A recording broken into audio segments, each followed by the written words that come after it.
Nós queremos apresentar-nos diante do Senhor e da Tua Palavra, pedir a Tua bênção, que o Senhor use de misericórdia conosco mais uma vez e nos dê luz e sabedoria para compreender a Tua Palavra, sobretudo um coração ensinável, que possamos obedecer o Senhor. Contamos com a graça e a misericórdia do Senhor. Em nome de Jesus Cristo. Amém. Nós vamos entrar em Tiago, capítulo 4 hoje, e nós vamos ler dos versículos 1 até o 12.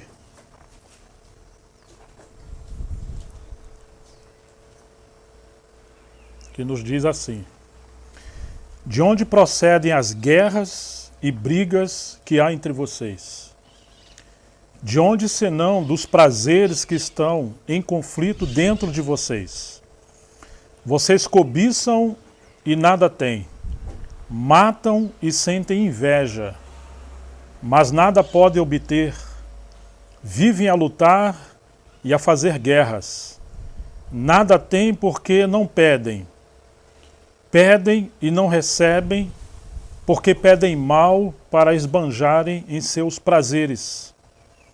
Gente infiel, ou adúlteros e adúltera, como diz outra versão.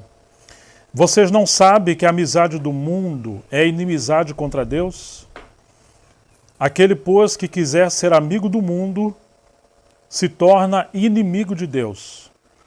Ou vocês pensam que é em vão que a Escritura diz: é com ciúme que por nós anseia o Espírito que Ele fez habitar em nós.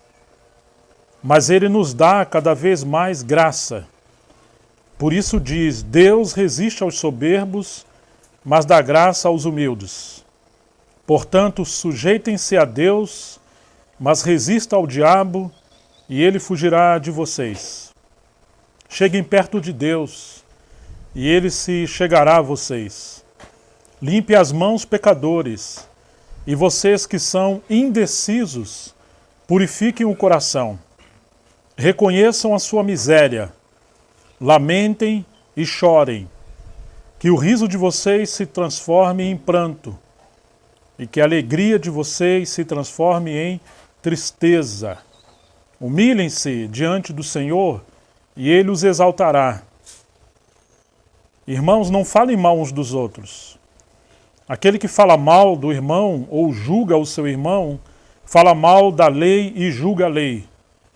Ora, se você julga a lei, não é observador da lei, mas juiz. Um só é legislador e juiz, aquele que pode salvar e fazer perecer. Mas quem é você para julgar o seu próximo? Até aqui. Bom, se a gente pudesse dar um título a essa mensagem, eu acho que o próprio texto apresenta para nós, e o primeiro pensamento que ele apresenta está no versículo 1. Que diz: de onde procedem as guerras e brigas que há entre vocês. Então poderíamos sugerir as guerras que travamos, ou as guerras que enfrentamos. E como é importante esse capítulo e esse conceito de Tiago, porque de fato nós estamos em guerra. E o quanto antes o cristão perceber de que estamos em guerra, mais alerta ele estará e menos presa ele se tornará. Um dos motivos de muitos cristãos serem prostrados, vencidos, seja pelo mundo, seja pelo pecado, pelas ideologias ou pela apostasia, pela morte espiritual, é não perceber que estamos em guerra.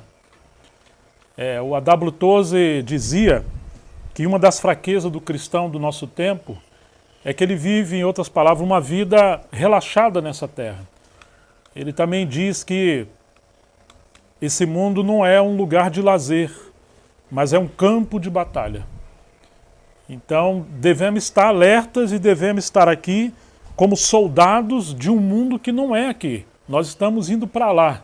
Paulo diz que nós somos embaixadores do reino de Deus. Então, aqui não é o lugar do nosso descanso. Estamos aqui como peregrinos e forasteiros. Então, é um campo de batalha.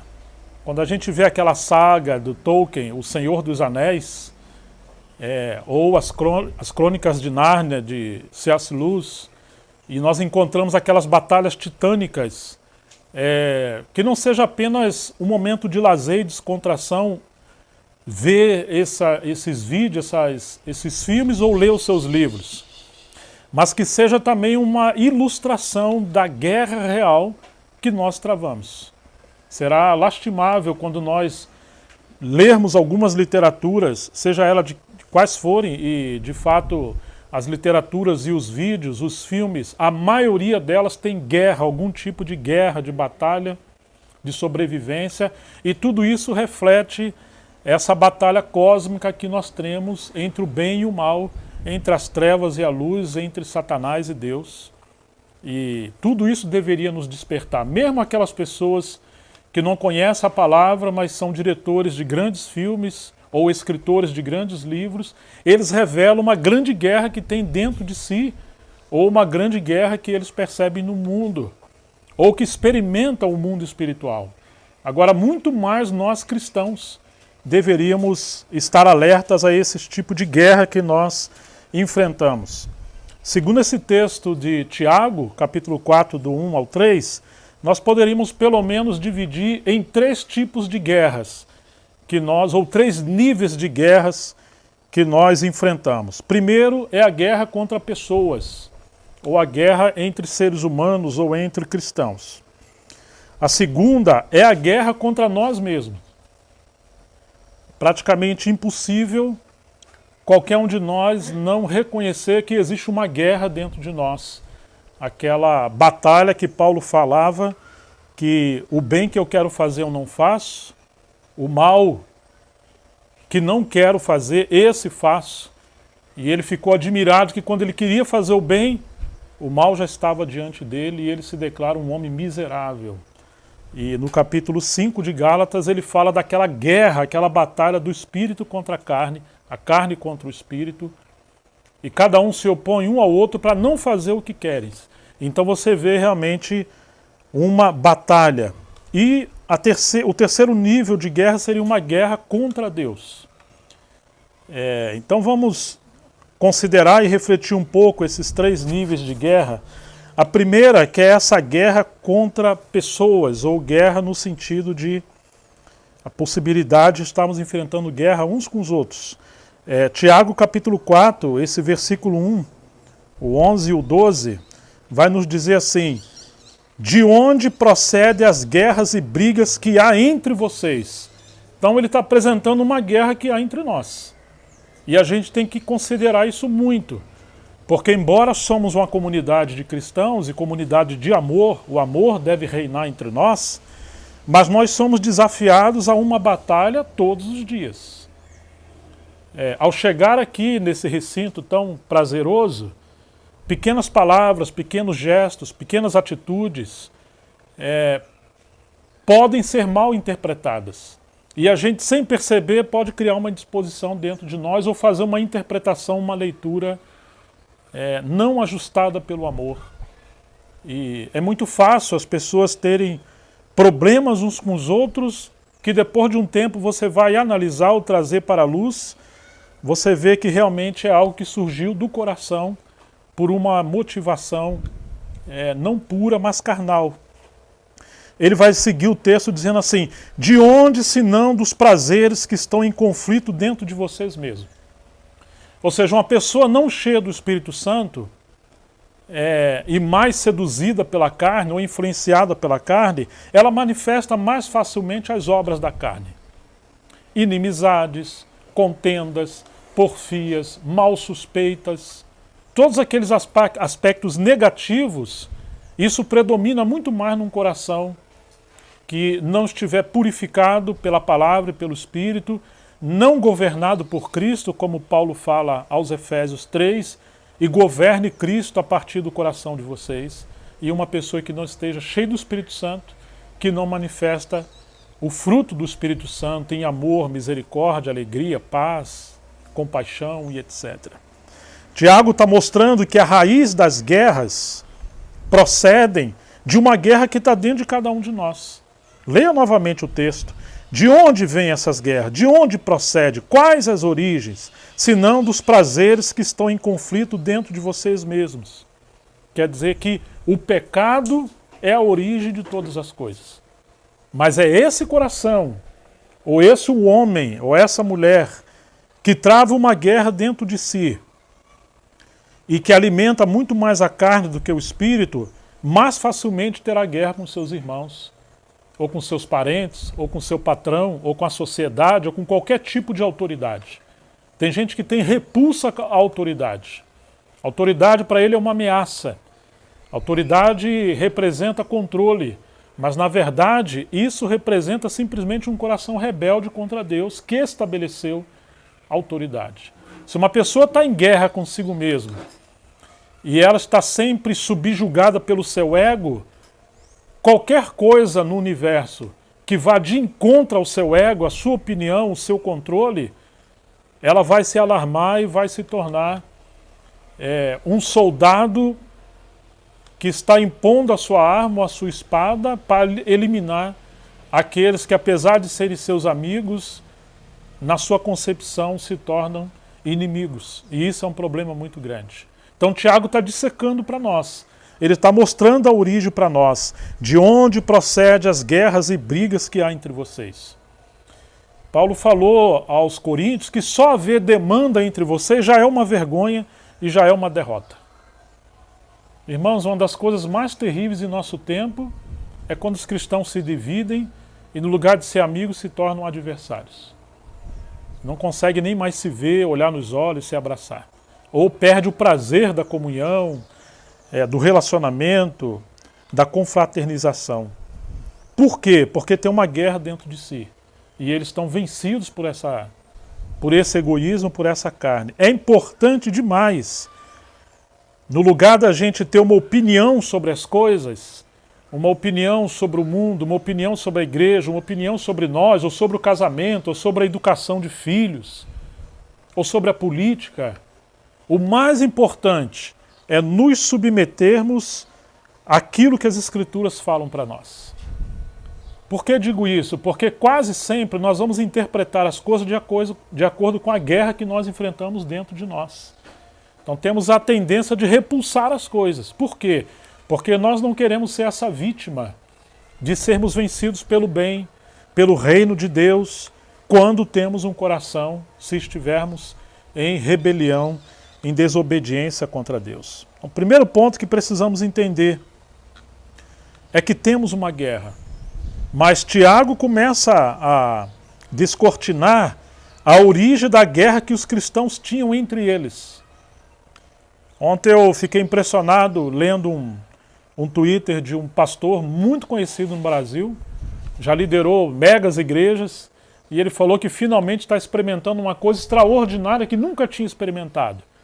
Ele renunciou a uma grande igreja e ele passou a congregar e caminhar com um grupo muito pequenininho que no máximo dava 20 cristãos. Ele falou que está sendo a coisa mais prazerosa do ministério dele nos últimos anos. Que não tem a sedução da multidão, do grande ministério, das grandes filmagens, de tudo isso, no meio de tantas guerras que às vezes as pessoas não sabem como lidar e você tem que disfarçar que tudo está indo muito bem. E eu fiquei impressionado com aquilo, porque querendo ou não, todos nós devemos procurar viver um ambiente que seja como aquele Éden, um lugar de prazer, o lugar onde a guerra foi vencida e agora nós desfrutamos da vitória. A igreja, a comunidade dos cristãos deveria ser um ambiente desse, onde nós encontramos paz, onde nós encontramos nosso ambiente de Jerusalém ou de Betânia. Claro que enquanto estivermos nesse universo, nesse mundo, até que o Senhor volte, temos guerra, e nós vamos ver os outros dois níveis ainda. Mas o inimigo tem que ficar do lado de fora das trincheiras, ele tem que ficar do lado do seu limite, da sua muralha, e não temos inimigos no âmago, no coração da comunidade de cristãos. E aí nós poderemos juntos usar as armas da nossa guerra, da nossa batalha, como disse Paulo aos Efésios 6, e deixar sempre o inimigo do lado de fora. Claro, o inimigo exterior, o mundo, as ideologias, o diabo e seus demônios, ainda que sabemos que temos um inimigo interior que também precisa ficar do lado de fora, no sentido de não liderar, de não tomar decisões, de não influenciar a nossa comunidade de cristãos. Precisamos sempre ter a espada do Senhor trabalhando em nossa vida. Então pode ser que muitos acham que os problemas da igreja nascem primeiramente do lado de fora. A apostasia dos outros, as opiniões dos outros, a política que tomou um viés dessa ideologia ou daquela, quem sabe o mundo em caos, quem sabe a economia, quem sabe o problema climático. As pessoas vão achar diversos tipos de justificativas para mostrar por que a igreja às vezes está do jeito que está. Mas Tiago vem mostrando que, em primeiro lugar, existe uma guerra entre vocês, ou seja, entre os cristãos. E, em segundo lugar, ele vai mostrar que a origem são os prazeres que estão em conflito dentro de cada um. Isso é muito sério. Se cada um busca o seu prazer, então tudo que diz respeito ao reino de Deus, tudo que diz respeito à comunhão e ao serviço cristão, não vai ter prioridade em nossa vida. E nós vamos achar muitas desculpas. Enquanto nós somos chamados para servir, se você busca o seu prazer, você não vai servir o próximo, você vai servir a si mesmo. E quando serve o próximo, já não é por amor, é quase uma obrigação ou uma obrigação. Então temos guerras entre nós, e a origem da guerra é o conflito que cada um tem dentro de si, e aí tem que subjugar a carne, o grande ego, pela vida de Jesus Cristo que está em nós e pela palavra de Deus. Então ele diz assim: vocês cobiçam, não têm nada, vocês matam, sentem inveja uns dos outros, mas nada pode obter, vivem a guerrear e a fazer guerras, vocês não têm, porque não pedem, pedem e não recebem, porque pedem mal para esbanjarem em seus próprios deleites. Ele segue falando que nós estamos em guerras. E ele está dizendo que as pessoas passam a ter inveja. Quando você vê um irmão prosperando, não vê daquilo alegrar, se você é egoísta e tem inveja, você se entristece com aquilo. E no lugar de abençoar as pessoas, a gente fica amargurado. Quem sabe até sentindo-se injustiçado. Por que ele prospera e eu não? Então, isso é um problema interior, de conflito interior. E ele diz que matam e sentem inveja. Como assim mata? É quando falamos mal uns dos outros. Nós estamos ferindo uns aos outros. Vocês pedem e não podem obter nada e vivem a lutar e fazer guerra. Não tem porque não pedem, pedem e não recebem, porque pedem mal para gastar em vossos próprios deleites. Podemos colocar isso não só no campo da oração individual, mas no campo da oração coletiva. Você imagine quando nós nos reunimos e uma pessoa que está em conflito com ela e tem ciúme, tem inveja, tem amargura no coração contra os seus irmãos, ou tem problema com o pecado, com Deus. Ela está num conflito terrível. Aí agora nós vamos estimular a oração coletiva. Você imagina como vai ser essa oração desse cristão?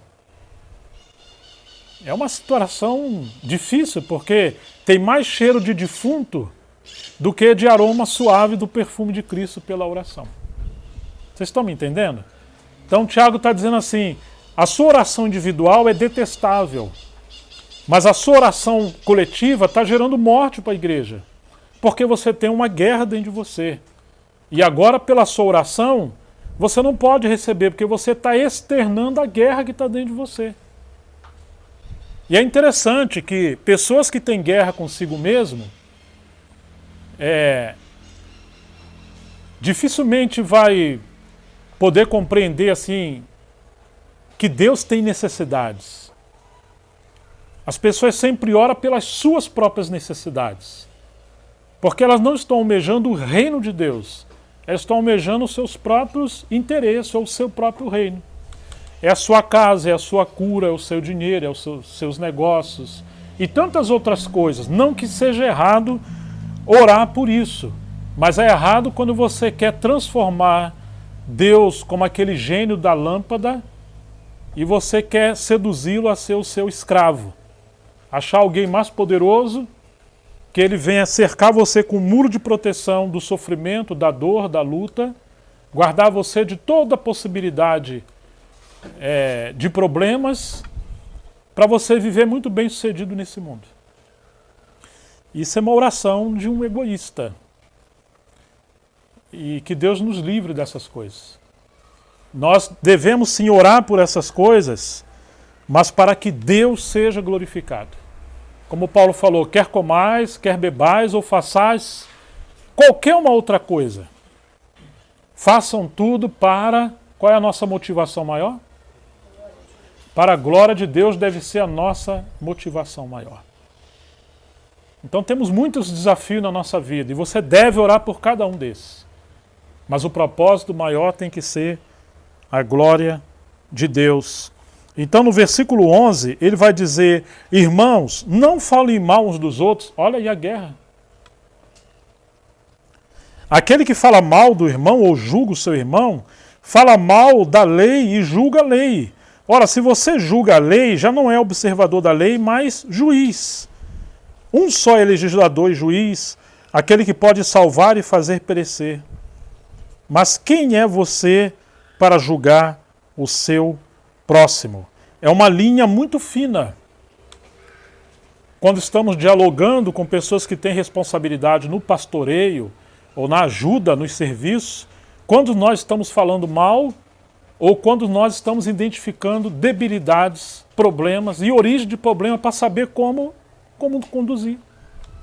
Porque se a gente não for a origem dos problemas como o Tiago está indo, não adianta estarmos ali acariciando, alentando as pessoas, pobrezinho, coitado, o que seria de nós, o que seria do universo sem ele? Temos que fazer de tudo para apalpar o ego dessas pessoas para elas se sentirem bem. Não, isso não é o reino de Deus, nem o evangelho. Se você tem uma caixa d'água ou um balde que tem uma trinca, não adianta você ficar enchendo de água, porque a raiz do problema é a trinca e você tem que identificar, tem que dar nome, tem que denunciar o problema e consertar. Tem que cobrir aquilo ali se tiver conserto, senão tem que quebrar aquilo e jogar fora e comprar uma nova vasilha, um novo balde. Então muitas vezes temos que identificar. Paulo identificou os problemas da igreja em Corinto e deu nome aos pecados e orientou a ter disciplina moral. Aqueles que estavam pecando deliberadamente deveriam ser disciplinados e alguns até excluídos da igreja, para que fôssemos uma massa santa e essas pessoas se arrependessem e pudessem voltar. Ou quando a origem do problema são no campo das heresias ou da doutrina, tem que haver uma disciplina doutrinária. Então, mas o que é interessante observarmos essas coisas é que temos essa guerra, temos esse conflito, e que se a gente não tratar dessas coisas, a morte sempre vai permear a igreja. Ela se torna até um impedimento para a evangelização. Porque às vezes as pessoas chegam até nós alegres e querem encontrar no seio da igreja aquilo que não tem no mundo. Paz, comunhão, gente servindo, gente que se ama, alegria do Espírito Santo. Mas você imagine chegar numa comunidade de cristãos que há indiferença, há discórdia, há ódio, há amargura, gente de cara fechada. Meu Deus, as pessoas do barzinho estariam expressando mais alegria do que essa comunidade de cristãos. Que Deus nos guarde disso. Mas Tiago está identificando e vai apresentar para nós esses 3 níveis de guerra, e o primeiro, ou a origem de tudo, é a guerra entre os santos. E que precisamos identificar. E ainda que já mencionamos alguma coisa, o segundo nível é a guerra contra nós mesmos. Que já mencionamos. De onde vêm essas guerras? De onde vem essa situação? Porque famílias, muitas das vezes, estão tão destruídas, sem alegrias, sem prazer. Por que a casa, muitas das vezes, se tornou o pior lugar para uma pessoa? E qualquer um outro ambiente se tornou o melhor. Por que os de fora são mais amigos do que os de dentro? Isso porque tem uma guerra dentro de cada um de nós. E não deveria ser assim. Quando você pega o livro de Malaquias, o último livro do Antigo Testamento, o último capítulo e os últimos versículos, o Senhor fala por Malaquias que ia enviar o profeta Elias, antes que venha o grande e terrível dia do Senhor. E a sua missão seria converter o coração dos pais aos filhos, dos filhos aos pais, para que ele não viesse e não ferisse a terra com maldição. Quer dizer que a guerra dentro da família, entre marido e mulher, ou entre pais e filhos, ou entre os próprios membros da igreja, os irmãos, é a origem de maldição. Porque Deus ama a família. E o lar unido, ele atrai a bênção de Deus. E o lar destruído atrai a maldição. Satanás sabe disso. Por isso que os casais e a família sempre tem que estar orando, se perdoando, confessando pecados, fazendo o possível para identificar o ponto forte de cada um, as virtudes de cada um, e foca nisso. E os pontos fracos, ore, identifique, mas tenha paciência, longanimidade e procure valorizar as virtudes uns dos outros. Mas esse segundo ponto que Tiago está dizendo, está apresentando uma guerra que existe dentro de cada um de nós. O verso 3 desse capítulo diz assim: pedem e não recebem, porque pedem mal para esbanjar em seus próprios prazeres. Que tipo de oração é essa? Aonde o propósito maior é o seu próprio prazer. Verso 1. De onde vêm as guerras, senão dos prazeres que estão em conflito dentro de vocês mesmos? Antes de você falar dos outros, pensar nos outros, criticar os outros, ou o governo, ou o patrão, ou a empresa, ou os animais, ou o clima, ou o mosquito, seja lá o que for, lembre-se disso. Seu maior adversário nesse contexto chama-se você mesmo. É o ego, é a carne, é esse ser que Paulo chama de velho homem, que precisamos considerar com muita clareza isso que está sendo apontado. Vocês se lembram que Salomão falou? De tudo que tem que se guardar, guarde o seu coração. Por quê? Por que tem que guardar o coração? Pode falar, Jonathan. É?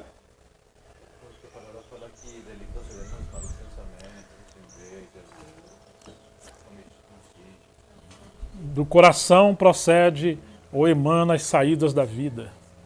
E aí Jesus aplica o que Jonathan está falando. Então lembre-se disso. Uma guerra entre cristãos do primeiro nível nasce de uma guerra em segundo nível dentro de cada um de nós. E talvez poderemos pensar, mas puxa, e aí? Como é que nós vamos lidar com essa guerra? Porque até que o Senhor volte, vamos viver nesses 3 níveis de batalha. O terceiro nível é a guerra contra Deus. Nós podemos ler o capítulo 4, versículos 4 a 10, e você vai ver nas entrelinhas que temos uma guerra contra Deus. Diz assim: gente infiel, a revista e corrigida, diz assim: adúlteros e adúlteras. Vocês não sabem que a amizade do mundo é inimizade contra Deus ou guerra contra Deus? Uau! É possível ser um cristão e ser inimigo de Deus? É possível ser um cristão e travar uma guerra contra Deus? Jesus fala daquele rei que estava indo para uma terra, mas que descobriu que seu súdito, as pessoas dali, não queria que aquele rei reinasse sobre eles. E isso é uma ilustração para nós. O Rei dos Reis é o Senhor Jesus. Mas a palavra fala tantas coisas para nós e nós não praticamos, não consideramos, não obedecemos, ou interpretamos que temos liberdade para discordar ou considerar, quem sabe daqui a um tempo a gente pensa em praticar isso ou não. Isso é uma forma de rebelião contra Deus. Então é possível sim.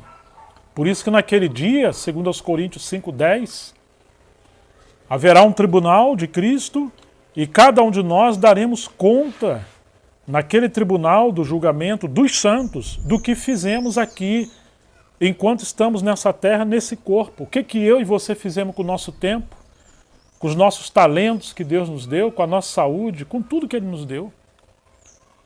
Nós vamos ter que prestar conta disso ao Senhor.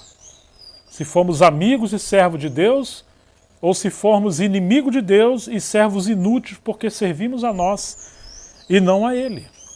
Agora, o que é a gente ser amigo de Deus ao ponto de ter inimizade contra Deus? Devemos considerar o que o apóstolo João falou.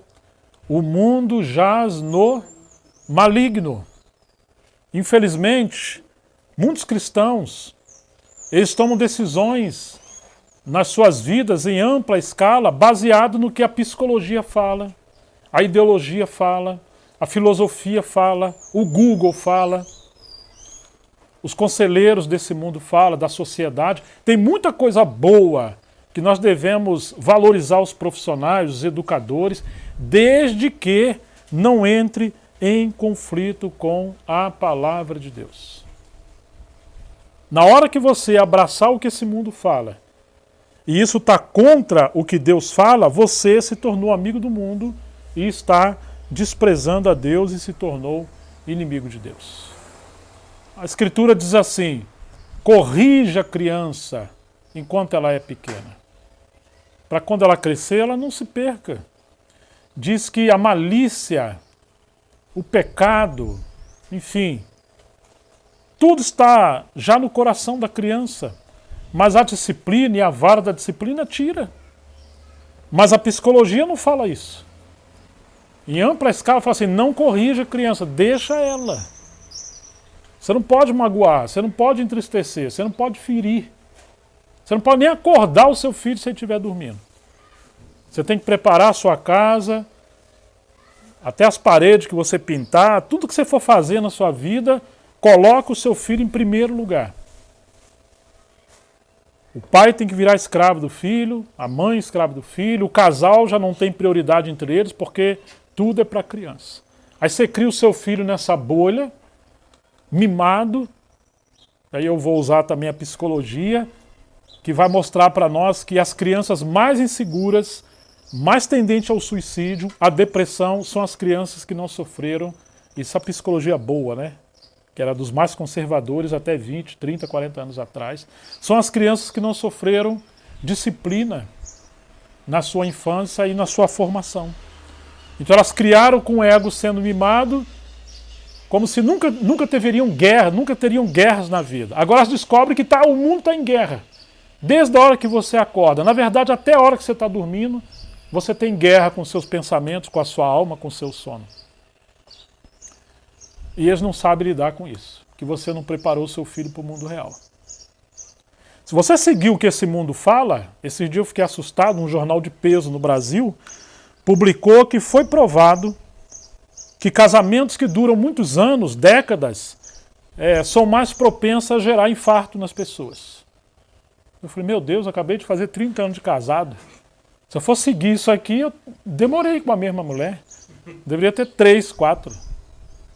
Irmão, se você for ouvir o que esse mundo fala, você vai ser inimigo de Deus, vai se autodestruir, destruir sua família. Então, é uma situação assim, muito terrível, porque os valores estão todos invertidos. O mundo está em caos de cabeça para baixo. E a gente tem que ter muita sabedoria. E nós não temos, mas essa sabedoria vem da palavra de Deus. Então, adúlteros e adúlteras, é isso que ele está falando para nós. Gente infiel. Se você tem mais prazer no mundo do que em Deus, você está em pecado contra Deus. Você não sabe que a amizade do mundo é inimizade contra Deus? Você tem mais deleite em qualquer outra coisa do mundo do que na palavra de Deus, na comunhão com os irmãos? Se você é mais amigo dos de fora do que amigo dos seus irmãos, tem uma grande coisa errada aí. Está se alimentando daquilo que gera morte, no lugar da palavra de Deus que gera vida. Aquele, pois, que quiser ser amigo do mundo, se torna inimigo de Deus, versículo 4. Você tem que pensar muito bem. Um dos sinais de que alguém nasceu de novo é que ele passa a amar a Deus. Tem prazer nas coisas de Deus, na palavra de Deus. Tem prazer na comunhão dos santos. A menos que você nasceu de novo, mas está comendo a comida do mundo e está matando a nova vida. Ou vocês pensam que é em vão que a Escritura diz: é com ciúme que por nós anseia o Espírito que ele fez habitar em nós. Ou seja, o Senhor compara a igreja como a esposa do Cordeiro ou a noiva do Cordeiro. Você que é noivo ou casado, você se sentiria confortável ver o seu noivo ou a sua noiva flertando com um terceiro? De jeito nenhum. Isso não pode acontecer. Agora, se você é noivo ou casado, vê a sua esposa ou seu esposo, ou seu noivo ou a sua noiva, flertando com alguém, e você não tem ciúme, meu Deus do céu, você não ama ela ou a ele. Quem sabe até falando, poxa, tomara que dê certo aquela nova paquera ali. Alguma coisa muito errada. O ciúme que ele está querendo dizer aqui é esse zelo de cuidar do cônjuge, de cuidar do próximo. Então agora está dizendo para nós que o Espírito Santo, Deus, o nosso marido como igreja, ele habita em nós. E quando a gente está flertando com o mundo, nós provocamos ciúme nele, porque estamos numa espécie de adultério espiritual. E isso é um pecado. O Senhor reclamou muito de Israel, que eles queriam ter deuses estranhos, ídolos estranhos. Eles estavam como uma mulher se prostituindo com seus amantes. E o Senhor permitiu que muitos adversários viessem e subjugassem e destruíssem o seu povo como disciplina. E agora, Tiago está usando esse termo a partir do Antigo Testamento. Ele tem ciúme, e aquele que é enamorado ou tem prazer nas coisas do mundo, não em si o mundo que Deus criou, que nós devemos desfrutar como estamos desfrutando hoje desse lugar tão prazeroso. Mas desse mundo hostil, de valores contrários aos princípios e valores do reino de Deus. E mesmo as coisas que Deus criou, nós não podemos ser panteístas, né?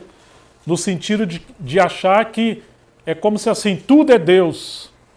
Nós colocarmos a natureza, os animais, as árvores, os rios, as estrelas, o sol, todas essas coisas, o lugar do nosso deleite, ao ponto de que isso se torne o primeiro lugar, nós deixamos Deus do lado de fora, como se isso tornasse o nosso Deus. Ou Deus está em todas essas coisas, mas não é o Senhor soberano, absoluto, com seus atributos. Mesmo as coisas que Deus nos deu, tem que estar debaixo do princípio do reino de Deus. Mas diz assim, verso 6, Ele nos dá cada vez mais graça. Por isso diz, Deus resiste aos soberbos, mas dá graça aos humildes. Ou seja, Ele vai ter que disciplinar aquele filho, aquela filha, que está adulterando contra Ele. Porque está amando o mundo e não está vendo que existe essa guerra. A guerra contra Deus. Você já deve ter ouvido esse termo, guerra cultural. Quando você encontrar hoje a imprensa, por exemplo, 80%, 90% do que você lê, do que você ouve hoje, é uma guerra cultural de uma militância contrária aos valores conservadores, os valores cristãos e judaicos. Se você é alguém que não lê em outras fontes um pouco mais seguras, mas depender só da mídia que chega fácil na sua casa, no seu WhatsApp, no seu celular, você se torna um militante também. Nessa guerra, um agente do mal, de uma ideologia pervertida, nefasta, e você acha que, não, essa é a minha opinião. Sim, é a sua opinião que foi formada no seu coração e na sua mente, porque você não reflete, não pensa, não conhece história, não conhece princípios básicos de leis morais, e até de política e de valores. Então, o mundo, ele é muito mais hostil e nefasto que nós possamos imaginar. Quando você deixa a sua criancinha de 3, 4 anos na frente de uma televisão, que você não vê, não analisa os bastidores daquele entretenimento, como eles foram gerados. eles podem estar sendo discipulados para serem pervertidos em pouco tempo. Então nós temos uma responsabilidade muito grande e de entender esses 3 níveis de guerra. E agora chegamos nesse nível de uma guerra contra Deus que foi instaurada a partir desse mundo caído, falido, que quando nós amamos esse mundo e as nossas opiniões não refletem o que a Escritura diz, o que Deus pensa sobre as coisas, mas sim o que esse mundo fala, a filosofia desse mundo fala, nós estamos numa guerra contra Deus. Ele vai ter que nos corrigir, porque nos ama. Mas diz, ele nos dá graça. Por isso diz, Deus resiste aos soberbos, mas dá graça aos humildes. Portanto, sujeitem-se a Deus, resista ao diabo, e ele fugirá de vocês. Você está vendo o diabo aí? Olha aí o diabo. Mas o diabo está assim, abanando a nossa carne. Se Deus quiser, daqui a pouquinho nós vamos ter um churrasco maravilhoso. Faz parte da comunhão.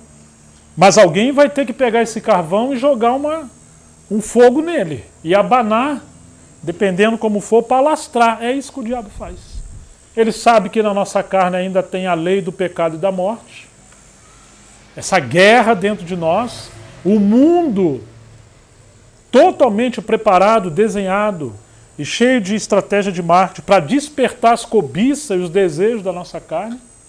E o inimigo abana para esse fogo do pecado e do prazer se alastrar e ficar irrefreável. E aí está o diabo. Ele vai usar todas as coisas, inclusive qualquer meio de comunicação, de educação, de lazer, de prazer, de sobrevivência, de qualquer coisa. Lembre-se, não ignore as coisas. Nós precisamos lembrar que temos o mundo material, físico, mas temos o mundo psicológico e também temos o mundo espiritual. Nós temos uma guerra no mundo físico, mas também temos uma guerra no mundo espiritual. E se você não perceber isso, você vai esquecer que a sua mente também é um campo de batalha. É um aeroporto onde o inimigo quer aterrissar os seus aviões de guerra e lançar ali as suas bombas. E através da sua mente, da sua alma, ele vai querer usar isso aí como o meio de lançar artilharia para os seus próximos irmãos e outras pessoas. Então, que situação complexa que nós estamos. É uma guerra contra Deus, quando cultivamos amizade com esse mundo. Essa guerra contra Deus, nós poderíamos também considerar assim, em primeiro lugar, essa guerra está no campo do mundo, como já mencionamos, em ampla escala, ou seja, no meio da sociedade. Essa guerra humana com seus valores e princípios que são contrários a Deus. Essa guerra contra Deus, ela está na nossa carne, ou na nossa humanidade, que é o versículo 1 em diante. É a velha natureza que Paulo vai nos orientar que temos que fazer morrer essa velha natureza. Ele vai falar isso em Efésios, vai falar isso em Colossenses. Ele vai falar dessa guerra em Gálatas capítulo 5. Vamos olhar esse texto muito rapidamente, porque ele é um texto central da Bíblia, né, sobre essa questão de batalha interior. Gálatas capítulo 5, versículo 19. Na verdade, podemos ir um pouco antes. Gálatas 5,16. Digo, porém, isso: vivam no Espírito e jamais satisfarão os desejos da carne. Qual é o segredo para não praticar os desejos da carne? Viver uma vida no Espírito Santo. Por quê? Verso 17. Porque a carne luta, guerreia contra o Espírito, e o Espírito Santo luta contra a carne, porque são opostos entre si, para que vocês não façam o que querem. Está vendo aí? Uma guerra claríssima. Você enfrenta esse tipo de batalha a todo o tempo, a toda instância. Quando eu era bem jovenzinho, bebê no Evangelho, eu ouvi um homem de 91 anos, eu acho que era isso que ele tinha, um senhorzinho. E ele pregou em cima desse texto. E quando ele falou dessa guerra aqui, ele disse que o pensamento no original dessa guerra ou dessa luta, ele usou uma ilustração como dois cães de guerra, de briga. E ele perguntou, quem você acha que vai vencer entre esses dois cães ferozes? É aquele que você der mais alimento. Quem você alimentar mais, fica mais saudável, e o outro fraco, desnutrido, magro, na hora da batalha ele não consegue vencer. Se você não alimentar-se da palavra de Deus, pela oração, pela comunhão dos santos, obedecendo o Senhor, servindo, o seu espírito fica fraco, seu coração fica petrificado. Sua alma vai ficar incrustada de valores e pecados desse mundo, e a carne vai te dominar. Versículo 18. Mas se são guiados pelo Espírito, vocês não estão debaixo da lei, que fala para você não fazer um bocado de coisa, mas fazer o que Deus quer, mas não te dá o poder do Espírito Santo para você agradar a Deus. Mas se você estiver debaixo da graça, do poder do Espírito Santo, então ele te dá poder sobrenatural, a vida em Cristo, para você governar essa natureza velha e viver uma vida de triunfo contra a velha natureza e o pecado. Ora, para que não haja dúvida, versículo 19, as obras da carne são conhecidas e são, presta atenção, o que está combatendo dentro de nós, por meio da carne, a lei do pecado e da morte que habita em nós. Imoralidade sexual, impureza, libertinagem, idolatria, feitiçarias, inimizades, aquela mania de querer escolher pessoas e desprezar as outras.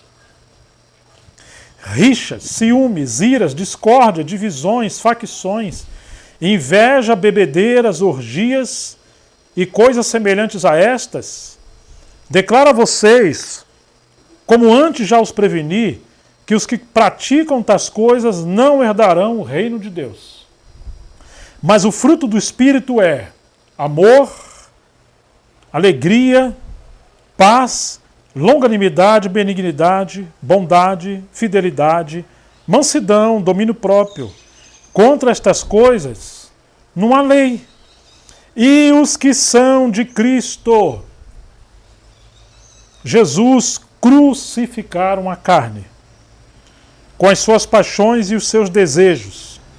Se vivemos no Espírito, andemos também no Espírito. Não nos deixemos possuir de vanglória, provocando uns aos outros, tendo inveja uns dos outros.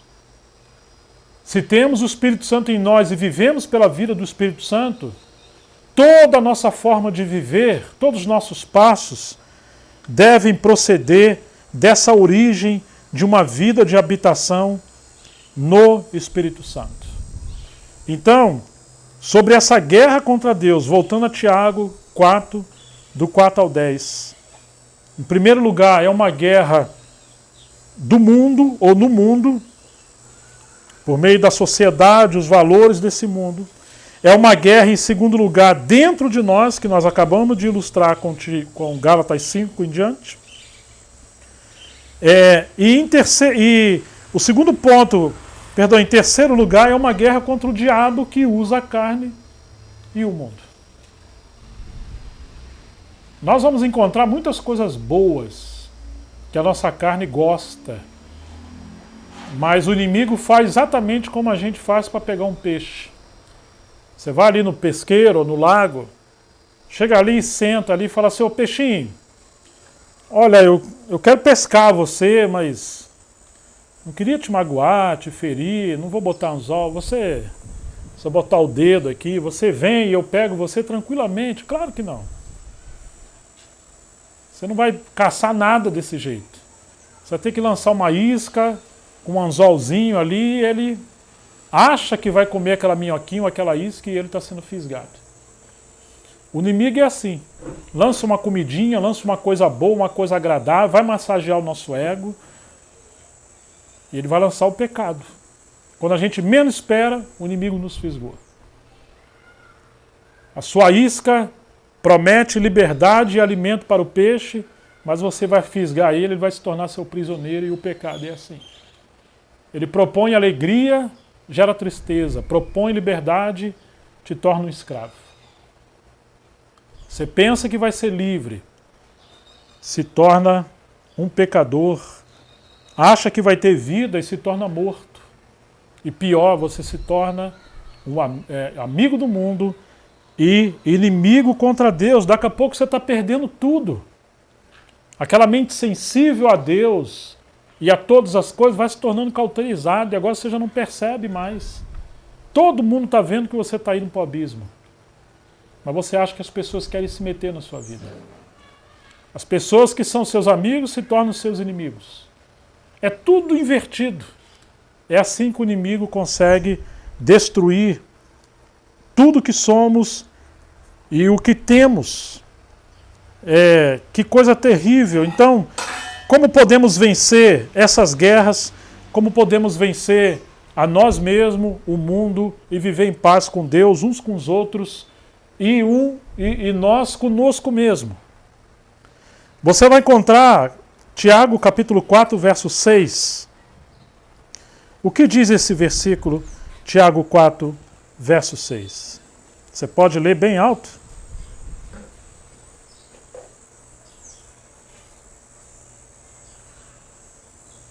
Alguém achou? Contudo, ele generosamente nos concede graça, como dizem as Escrituras.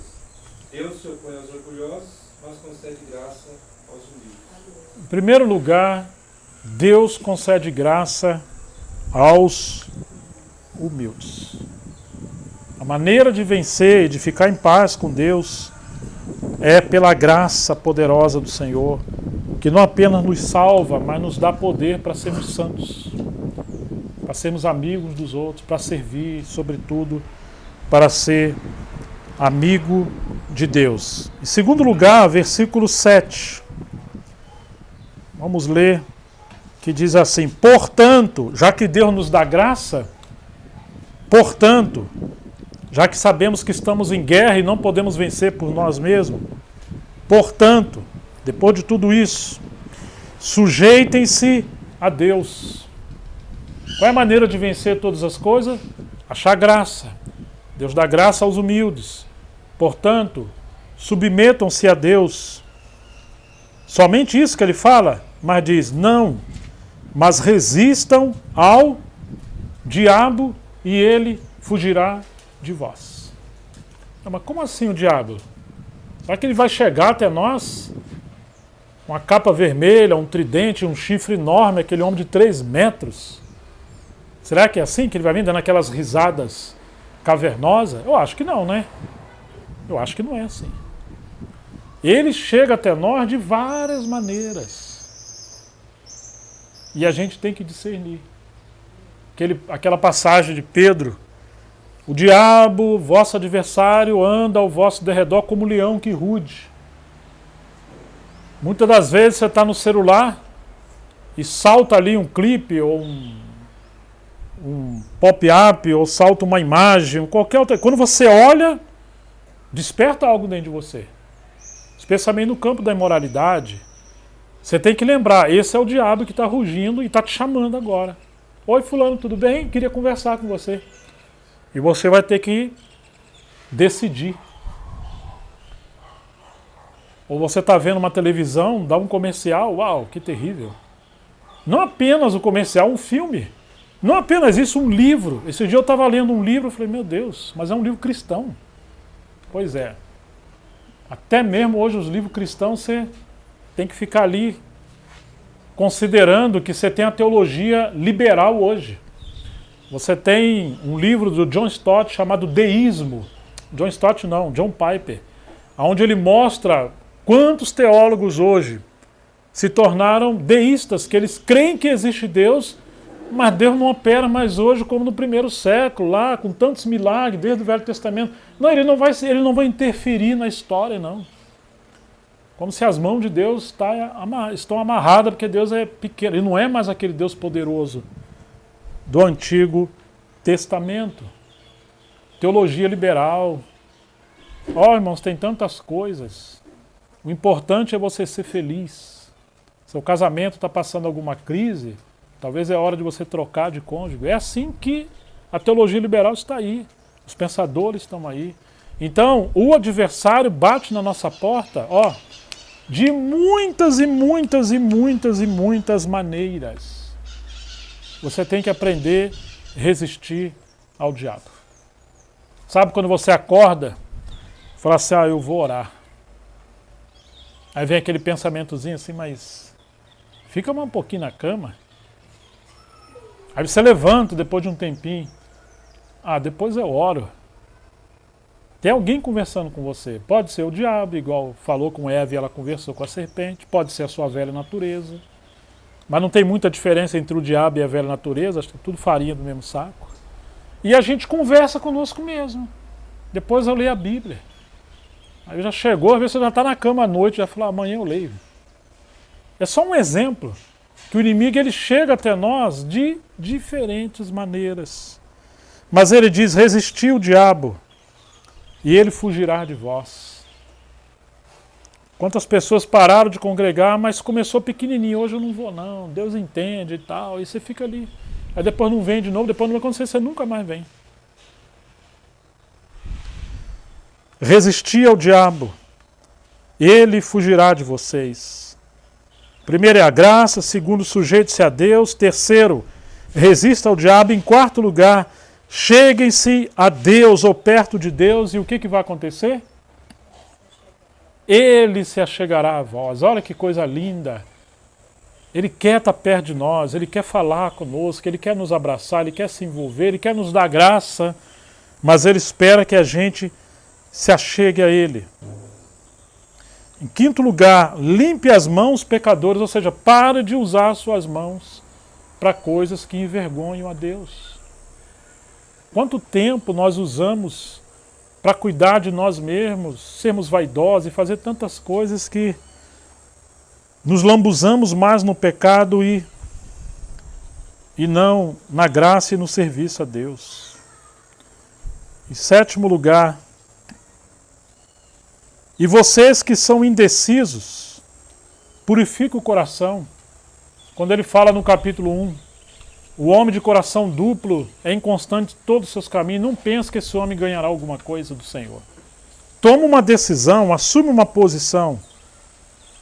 E segue dizendo, reconheça a sua miséria, dá nome aos seus pecados, admite que você tem problema, lamentem e chorem, peça ajuda. O capítulo 5, 16 vai dizer, confessai os vossos pecados uns aos outros, orem uns pelos outros para que sejam curados.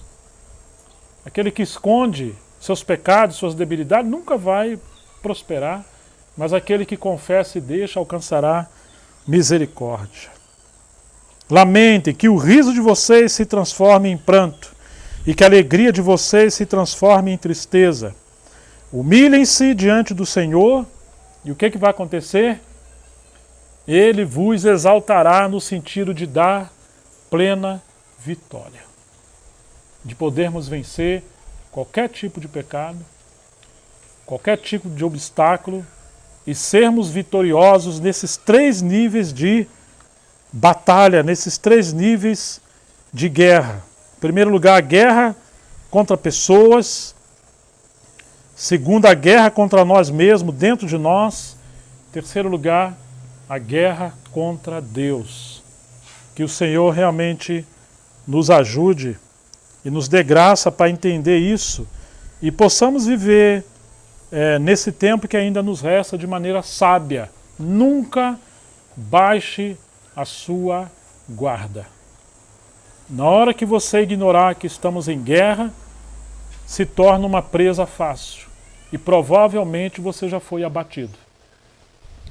E pior, que a maior estratégia de guerra para o inimigo é quando ele passa a usar os soldados de Cristo para guerrear contra os seus próprios companheiros e seus irmãos, para semear coisas que vão minar a fé e se tornam mais agentes do inimigo do que agentes do reino de Deus. Que o Senhor tenha misericórdia de nós e possamos crer em suas promessas, que se alguém está em Cristo, além de ser novas criaturas, ele também é mais que vencedor por meio de Cristo Jesus, o nosso Senhor.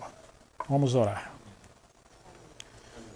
Pai, em nome de Jesus Cristo, nós queremos te dar graça pela tua palavra, olhar para o Senhor, viver uma vida intensa em ti, permitir ser governados pela tua graça, pela tua palavra. Ajude-nos a viver de forma vitoriosa pelo poder do Espírito Santo em nós, uma vida de santidade, de amor ao Senhor, contra essa natureza pecaminosa, essa guerra da carne contra o Espírito, e poder, pelo poder do Espírito Santo, viver uma vida em santidade que agrade o Senhor. Viver uma vida de amor e sem combate entre os irmãos. E também viver uma vida sendo amigos de Deus, amigos do Senhor, e não cultivar inimizade contra Deus, amando esse presente século. Ajude-nos a usufruir desse mundo, mas sem as coisas desse mundo que são contra o teu reino.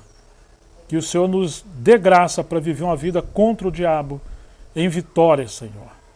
Que o Senhor continue a abençoar a nossa vida, até o tempo que adentrarmos no novos céus e nova terra, onde habita a justiça e a paz, e estarmos juntos com o nosso Rei da Glória, reinando para sempre. Ao Senhor toda a honra e toda a glória, no nome de Jesus Cristo, nosso Senhor. Amém.